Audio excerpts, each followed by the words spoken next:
এই রেসিপিটা একবার বানালে সবাই কিন্তু বারবার চেয়ে চেয়ে খাবে।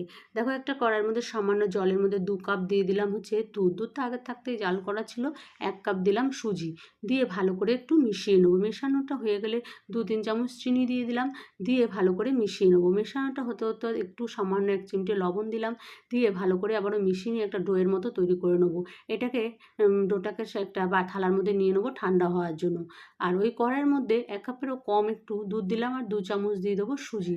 এটা হচ্ছে সুজির ভেতরে একটা পুর তৈরি করব সেটা। তারপরে এটাকে ভালো করে মিশিয়ে নিয়ে দিয়ে দেবো গুড়। তারপরে ভালো করে এটাকেও মেশাতে হবে।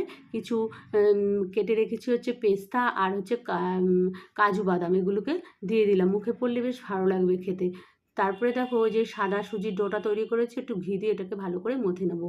আর এই যে গুড়ের যে পুরটা তৈরি করছি ওর মধ্যে 1 চিমটে লবণ দেবো। তাহলে স্বাদের ব্যালেন্সটা ঠিকঠাক হবে। তারপরে ওই সাদা ডোটা যে সুজির সেটাকে বেলে আমি রুটির মতো করে তৈরি করে নিয়েছি। তারপরে দেখো, গুড়ের এই পুরটা কিন্তু আমার তৈরি হয়ে গেছে। রোলের মতো করে এই মাঝখানটায় দিয়ে দেবো। দিয়ে এটাকে ভালো করে রোলের মতো করে চেপে চেপে এটাকে আটকে দিতে হবে। মুখটা দুপাশে কিন্তু ভালো করে আটকে দিয়ে একটু অন্যরকম নতুনত্ব, খেতেও ভালো লাগবে। তারপরে দুটো সাইড আটকে দিয়ে তারপরে আমি এটাকে সুতো দিয়ে কেটে নেবো। তা একদম দোকানের মিষ্টির মতো লাগবে দেখতে।